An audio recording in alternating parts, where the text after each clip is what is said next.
The dog came back at dusk, when the sky was bruised purple and the land had gone quiet in the way it only does before night decides what it will take.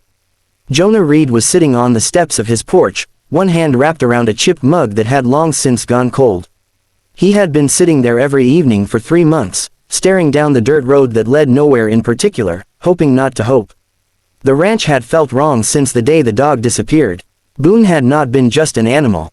He had been rhythm, routine, the living thing that filled the space between Jonah's words and the silence that followed them. 12 years together, storms, winters, losses. Jonah never spoke aloud. Boone had stayed through all of it, aging quietly, loyally, as if time had made a promise to be gentle with him. Then one morning, Boone hadn't come back. Jonah searched for days, rode until his legs shook, called until his voice broke, found tracks that vanished into stone and scrub, like the earth itself had swallowed him whole. Eventually, the neighbors stopped asking. The ranch settled into a deeper quiet. That quiet hollowed Jonah out. So when he heard paws on gravel that evening, he thought his grief had finally turned cruel enough to imitate hope. He looked up anyway. Boone stood at the edge of the yard, thinner, dirt-matted, one ear torn. His eyes were tired, but alive. Jonah's breath caught so hard it hurt. "Boone," he whispered. The dog didn't run to him. Didn't bark. He just stood there, steady, patient, like he was waiting for Jonah to notice something else. Then Jonah saw her. She stood a few steps behind the dog, half hidden by the fading light. Small, wrapped in a threadbare shawl. Her posture was guarded, like someone who had learned the cost of being seen. Long black hair fell loose down her back, tangled by wind and travel. Her face, pale, exhausted, streaked with dust, held an expression Jonah knew too well. Survival without expectation. Boone moved then, limping toward Jonah, stopping at his feet. Jonah dropped to his knees, hands shaking as he gripped the dog's neck, pressing his forehead against Boone's fur. "You came back," he breathed. "You damn fool, you came back." Boone's tail thumped once, just once. Jonah looked up again. The woman hadn't moved. She watched him with dark, careful eyes, holding herself as if ready to disappear at the first wrong word. A small bundle rested against her chest, clothes, maybe, or memories she refused to let go of. Jonah stood slowly, keeping his hands visible. "You're safe here," he said, though he wasn't sure why those words came first. Maybe because he had needed someone to say them to him once. Maybe because Boone had trusted her enough to bring her home. She hesitated, then spoke. Her English was soft, deliberate, shaped by effort. "I did not know where else to go." Her voice carried grief the way smoke carries fire. Jonah nodded. "You can stay, at least tonight." She studied his face, searching for threat, for ownership, for the subtle cruelty she had learned to expect from men alone in wide places. She found none. "My name is Li Shu," she said quietly. "I'm Jonah." Boone lay down between them, as if anchoring the moment. Inside, the house felt too small for what had just entered it. Jonah gave her water, soup, a blanket. She accepted everything with quiet gratitude, but never set the bundle down. He noticed the way her hands trembled only after she believed no one was watching. Later, as the fire burned low, she spoke again. "My husband died," she said, staring into the flames. "On the railroad. The men said it was an accident." Jonah did not interrupt. "They took his wages. Said I owed for his passage. For food. For breathing." Her jaw tightened. "I ran." Boone had found her days. Later, she explained, had followed her through brush and rain, guarding her sleep, sharing stolen scraps. When she collapsed near the hills, he had nudged her forward, again and again, until she followed him without knowing why. "He would not leave me," she said softly. "So I followed him." Jonah looked at Boone then, not just with relief, but with something like awe.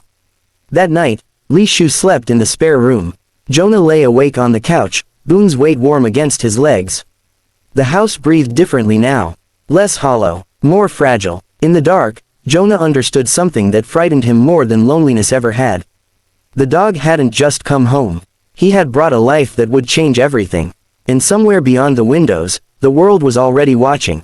Morning arrived gently, as if the land itself understood that something delicate had taken shelter inside the house. Jonah woke before the sun, the way he always did, but this time the silence felt different. Boone was already awake, ears alert, tail thumping once against the floor. From the spare room came the faint sound of movement, careful, restrained, the kind of movement made by someone who did not yet believe the ground beneath them was solid. Jonah rose quietly and put water on the stove. He moved slower than usual, conscious of every sound. When Li Shu stepped into the kitchen, wrapped in the blanket he had given her, he saw the exhaustion in her face more clearly in the daylight.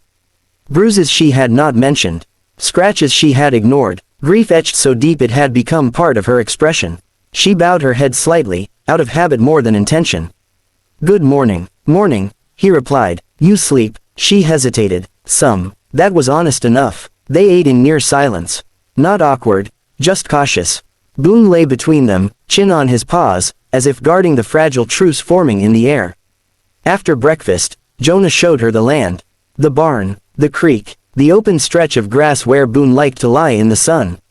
Li Shu walked slowly, taking everything in, memorizing paths the way someone does when escape has always been necessary.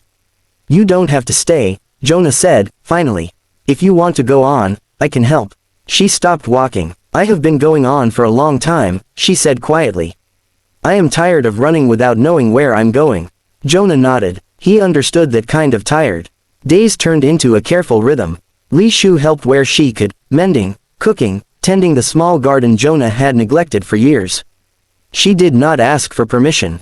She did not overstep. She existed with a dignity that had nothing to do with pride and everything to do with survival. At night, sometimes she spoke. About the village she left behind. About the sea that terrified her. About a man she loved who had dreamed of land and freedom and never lived to touch either.